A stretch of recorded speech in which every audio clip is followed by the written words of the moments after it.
Unfortunately, self-published authors and those who publish with a hybrid publisher, you don't make a lot of money on a book. But if you then sent the book out to an ideal client and they hired you, think of what the return on your book investment is in that case. That's how you make money on it. Or you have really documented your proven framework for your business in your book, then you can go ahead and turn that into a course or a program. Hello.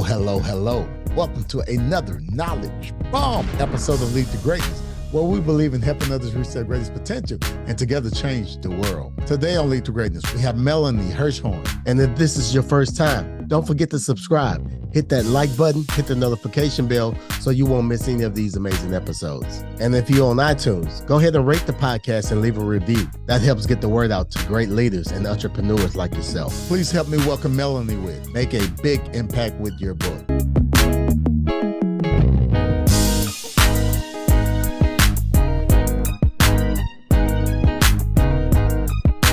This is Cedric Francis, and you're listening to Lead to Greatness. Thank you so much for having me here, Cedric. I'm really excited. I am a book publisher and book marketer, and I love to help business owners, attorneys, and wealth experts write, publish, and market books that really build their visibility, build their credibility, and build their brand. Wow. So how did you get into this space? It was super not linear. So follow me on this trail. I'll try to take it so that it's not too circuitous. I started out in celebrity PR. Mm-hmm. Then I moved into journalism. I got my master's in journalism. Then I worked as a journalist on the radio, then as a print journalist. Then I moved across the country and thought, well, I could pay a nanny more money than I will make as a journalist, somebody to watch my children, or I could do something else. And I had this idea, and it was to design and manufacture breastfeeding clothing, which was a big left turn, but I was just determined. So I did that, sold my clothes on Nordstrom.com, on Amazon, and boutiques across North America. And then I hired somebody to help me with my marketing, and that was the beginning of the end of my business. So there was a lot of toxic stuff going on. Closed the business and started again. And I realized that I could help people with their marketing in a way that wasn't being done for me. And when I started doing marketing, authors started calling me out of the blue. And then I realized that I could help people from beginning to end and really almost guarantee that they would have more success with a book because the marketing was built in from the beginning. The thing that really got me to this space was helping people who'd published a book market it, and seeing how many people felt like they couldn't do anything after the launch. Like once you launch, if it fails, then your book is dead and that's the end. And now you need to go hang your head in shame and curl up in a ball. And I found that I could give them the inspiration to keep going if they had a plan before they published. It's that launch piece of it where you get, if the launch isn't successful, then you might as well just pack it all in. And I believe that it's not a failure to launch. It's that the launch idea fails us. So there's tunnel vision. They're like, okay, writing the book, check. It's edited, check. I have a publish date, check. Okay, I'm going to get a bestseller campaign together, check. But then they don't think long term, and they don't think about building their marketing foundation, and they don't think about the messaging that they're speaking to others. You know, they deal with a lot of imposter syndrome, like, who's going to read my book? Maybe I shouldn't publish at all. So I like to be there and hold hands with you and say, it's going to be okay. But the important thing is to look far into the future and then reverse engineer your plan. So that's one of the big mistakes. I would say another mistake is listening to what other people tell you and taking that as gospel. And I speak from experience in that regard. When I originally went to publish my book, which is right behind me, Make a Big Impact with Your Book. I know that's kind of meta. When I went to publish it, I was like, oh, I don't know how to publish a book. So I found somebody who was going to, I found a publisher that was going to publish it for me. And, about 6 months in the process, I went, I don't trust this person. They're taking my money, but I don't think this is going to be a product that I'm going to be proud of.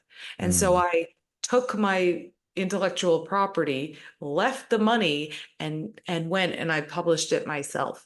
And I don't regret that ever, because I think what happens is there's so much predatory behavior in the publishing industry, and people, promise you the moon and then you get sand on the ground. What did you see that should have happened, and what did you do different to make it happen? It was a feeling. I was reading a book, which I do every night, on my very, very, very old iPad that I use with a Kindle app. That's the only reason I have this iPad, is so that I won't wake my husband up when I read in bed at night. And I was reading my book. I don't remember which book it was, but I got to the end of the page and I realized I hadn't read a single word. And I thought to myself, what is bothering me? There's something bothering me, but I can't figure out what it is. So I sort of put the book or the iPad down and I went, what is it? And I went, I can't publish with this publisher. And I thought, well, now what do I do? Now I'm screwed. Then I thought, well, who do I know that can help me? And the next morning I reached out to one of my mentors and I asked her for help. And she said, absolutely, I'll help you, figure out how to do this. And by that week, I had pulled out from that publisher and gone in a different direction, one that I felt a lot safer and happier with. So it was really a feeling. It wasn't something that happened. In your heart what is right, what feels good. Listen to yourself. We often look outside of ourselves to get answers. That's how we're taught in school. That's what society tells us to do. But everything you need is inside of you. Trust yourself. The crazy thing about it, we know it. We know it. And sometimes we spend 2, 3, 4, 5 years of wasted moments of something that we could have kind of got out of years ahead of it. So yeah, thank you. Thank you for that. Let me ask you a more personal question. How did you find your right audience? So my current audience that I love to help, business owners, attorneys, wealth advisors, that I didn't get to that overnight. Okay. When I started out in marketing, I was marketing to women specifically. And then I had some men that I was working with. But what I found is my ideal audience is a certain kind of person. Whether it's a man or a woman, there has to be a respect for women. Because I'll tell you, one of my first male clients, one day I got on Zoom and he looked at me and he said, why aren't you wearing makeup?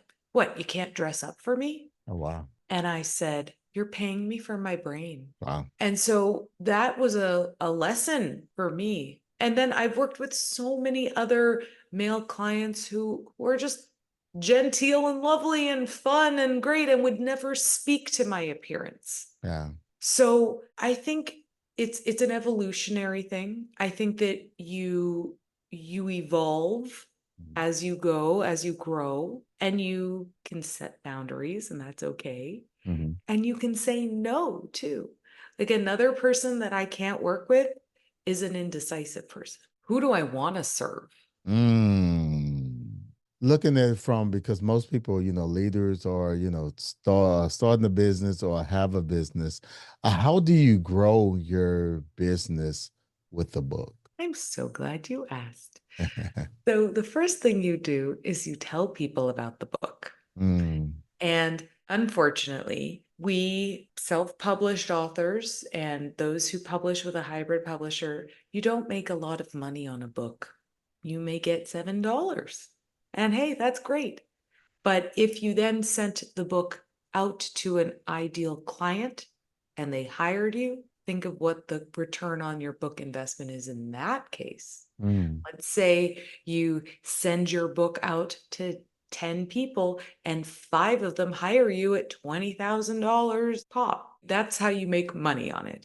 You can also use your book, you leverage your book to speak on stages, to speak on podcasts like this one. So you have a wonderful audience that you have curated, and we're talking to them right now, and Yeah. you are sharing me and my book by virtue of the fact that I am on here. You are telling people that I'm an expert. Yeah. So my book helps me become known as an expert. And when you are known as an expert, you can then leverage that for visibility. You can always talk about it in your marketing, social Yeah. media, your emails. You can then, like I said, go on other people's stages and other people's, speak to their audiences.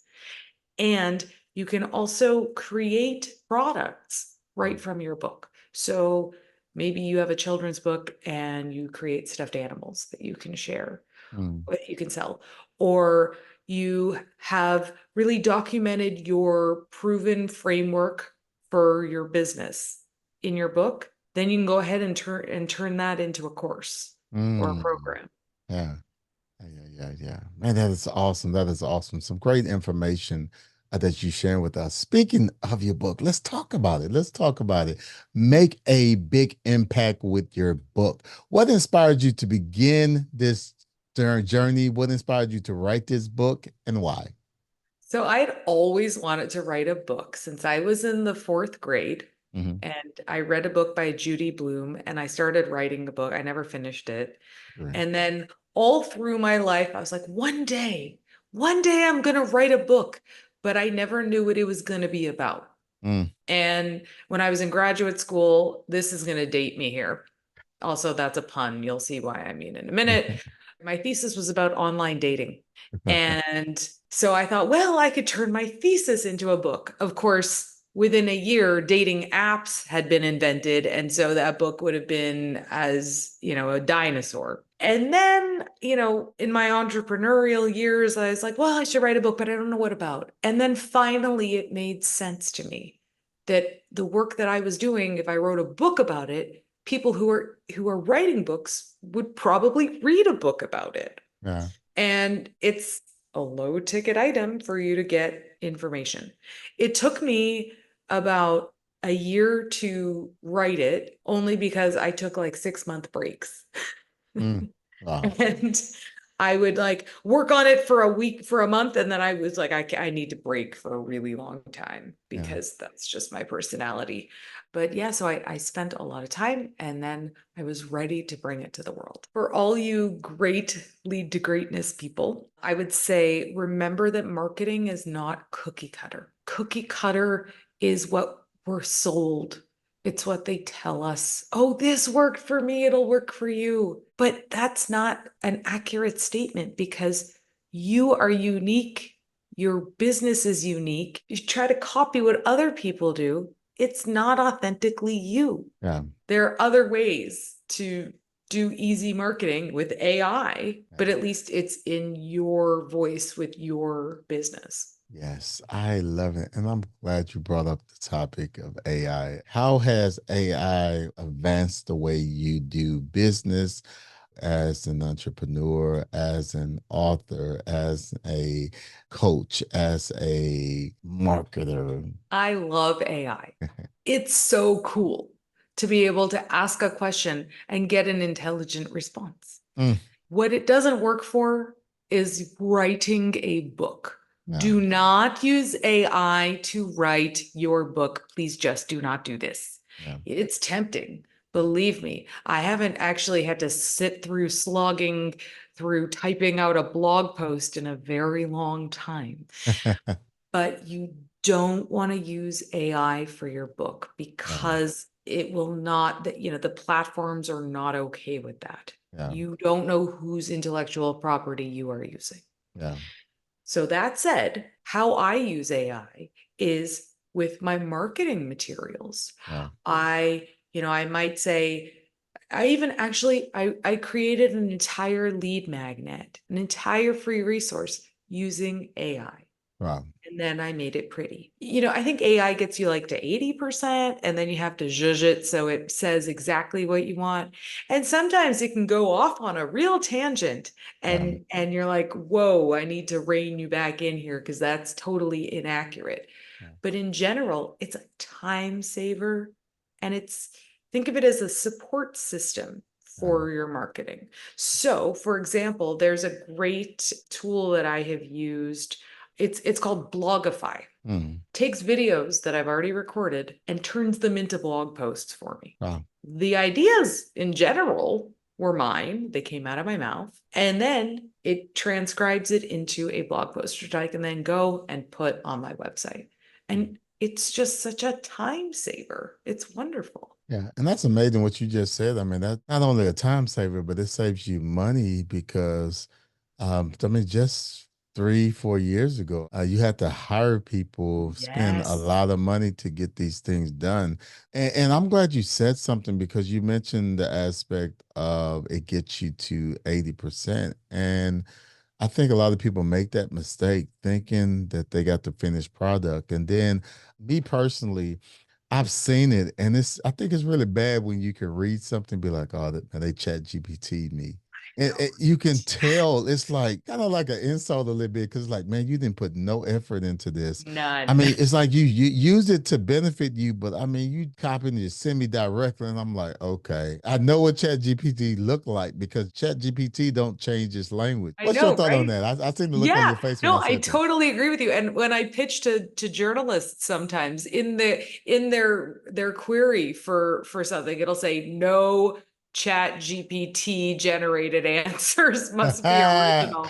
Oh wow. But you know what's fun about AI? You just tell ChatGPT to rewrite it as though they are you. Yeah. So I've had, an answer given to me. And then I said, now imagine you were a 44-year-old woman, because I was 44 at the time. Now I'm 45. Imagine you were a 44-year-old woman who thinks she's trapped in a 20-year-old's body. Came out and it sounded so much more like me. Knowledge bomb. This is so awesome, awesome, awesome. Bring them through that pipeline from marketing, lead generation to sales to becoming lifelong clients with you. What is that process looks like as far as the messaging? Okay. So for the messaging, you don't want to just say, I wrote a book, buy the book. Inside the book, you have all the answers. All of them. You already wrote it. It is there. Yeah. So if you can go in and pluck out some wonderful bites of things that you have said, it could be even just, quotes you've quoted other people, talk about why that resonates with you, or quotes of yourself that you've included, talk about those.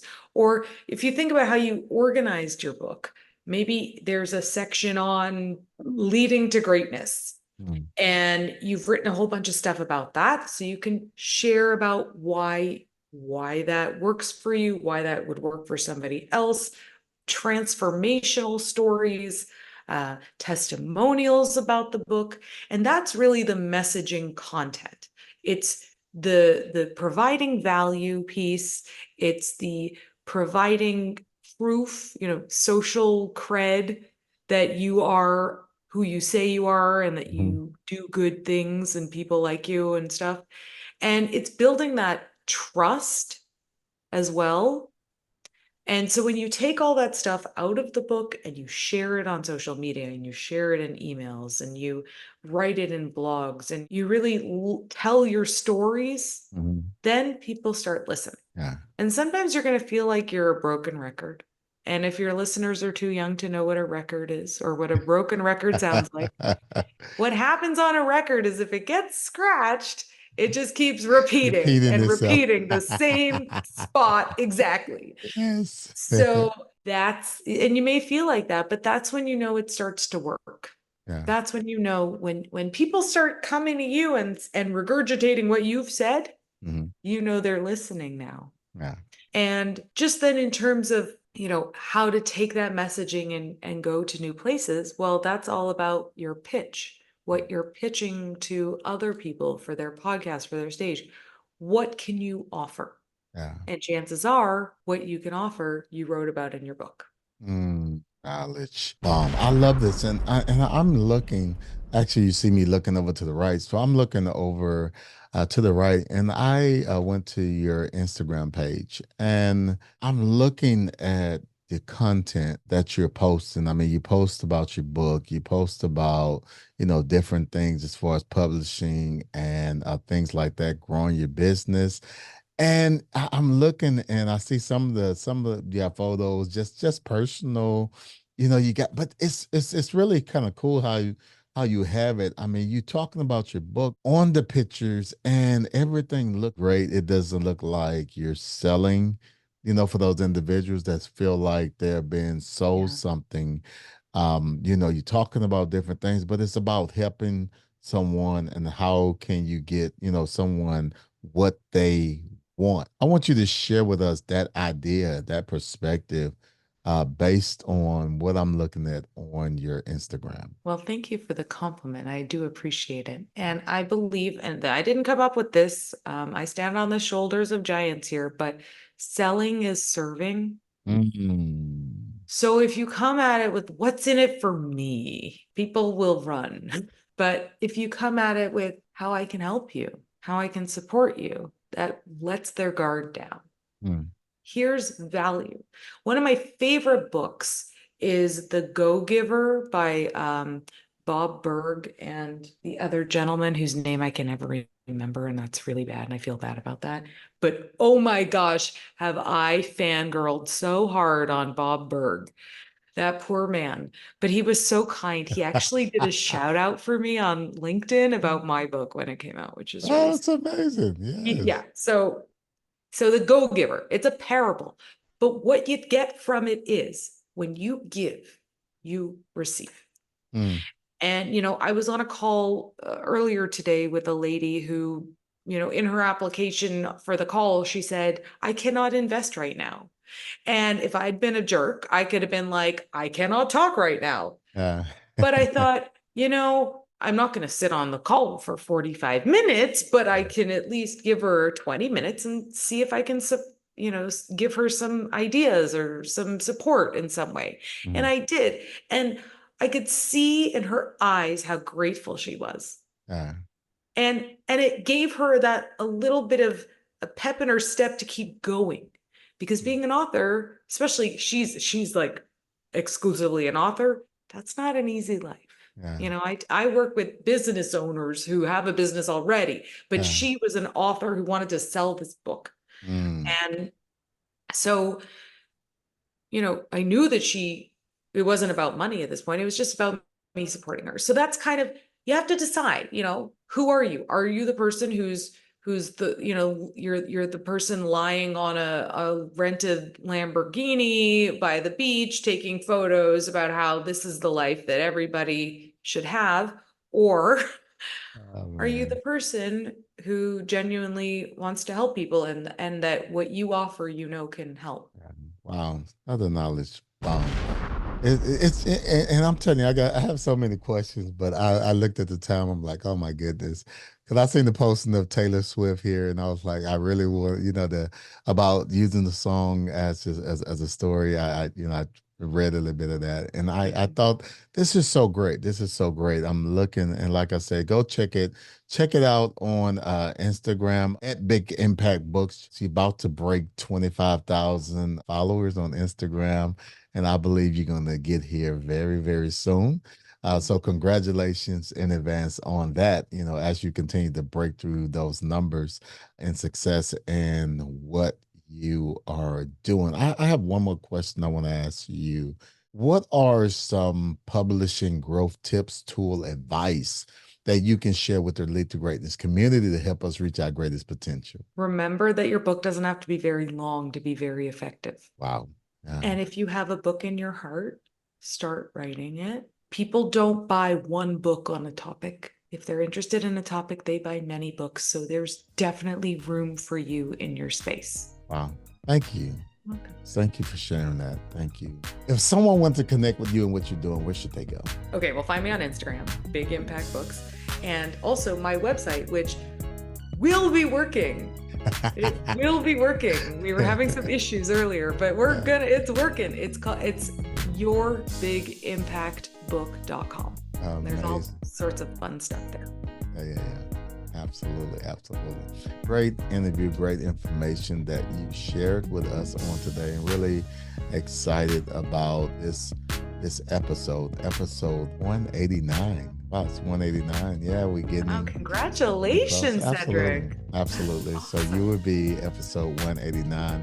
That's going to drop in September. So I'm definitely looking forward to that.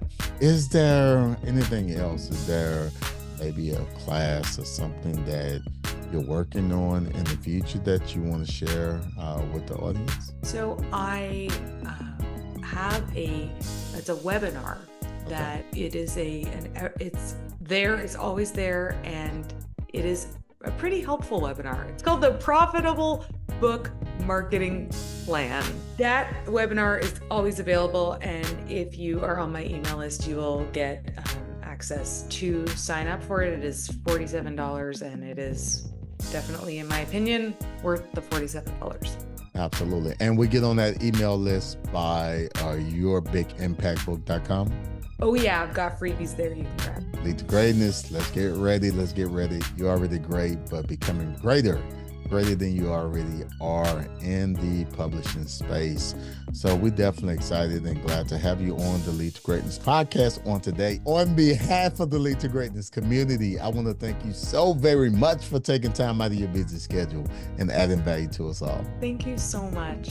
We want to thank you for joining us today on the Lead to Greatness podcast. So remember, if you help others reach their greatest potential, together we can change the world. Peace.